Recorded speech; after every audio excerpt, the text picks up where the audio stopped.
Pernahkah kamu membayangkan hidup dalam keheningan dan kabut sekaligus?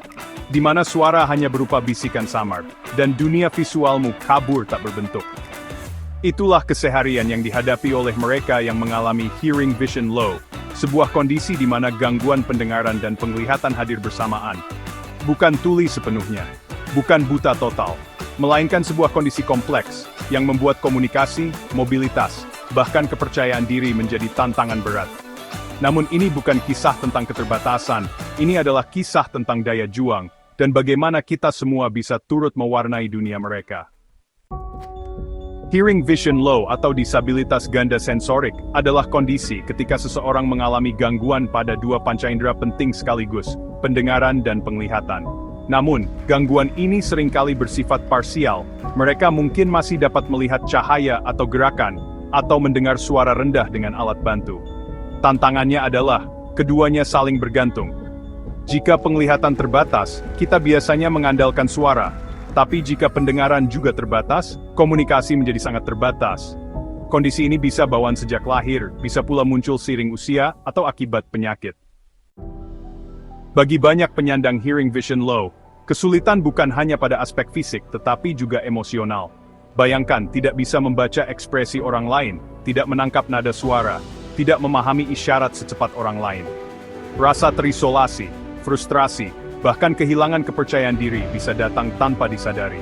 Lebih dari itu, minimnya pemahaman dari lingkungan membuat mereka merasa asing, bahkan di tempat yang seharusnya aman, sekolah, rumah, tempat ibadah.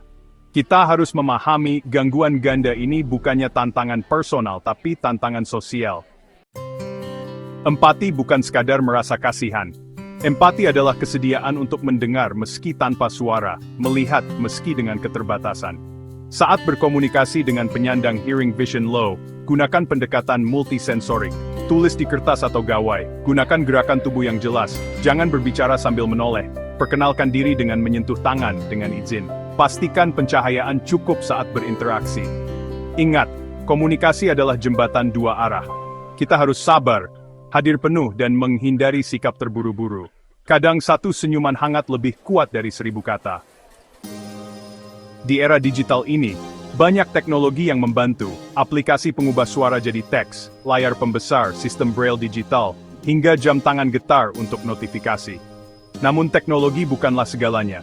Yang lebih penting adalah lingkungan yang inklusif, di mana ruang publik dirancang untuk aksesibilitas, dan masyarakat sadar cara bersikap. Inklusi bukan soal kebaikan hati, tapi soal hak. Setiap individu berhak mendapatkan informasi, pelayanan, dan ruang untuk berkembang. Penyuluh bukan sekadar pengantar informasi. Mereka adalah penggerak perubahan, pendamping komunitas, dan penghubung antara dunia penyandang disabilitas dengan dunia luar. Seorang penyuluh yang baik harus memahami dinamika komunikasi inklusif, mengenali teknologi bantu, dan menyebarkan pengetahuan itu kepada keluarga, guru, serta masyarakat umum. Penyuluh adalah mereka yang membuka pintu, bukan hanya secara fisik, tapi juga membuka hati dan pikiran masyarakat. Mereka mengedukasi, membimbing, dan menjadi suara bagi mereka yang suaranya sering tak terdengar.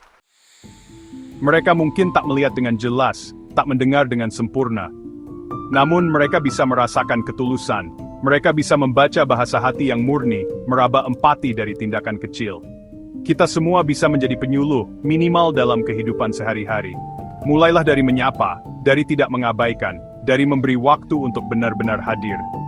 Karena dunia yang inklusif bukan dibangun dari gedung tinggi, tapi dari hati yang mau memahami.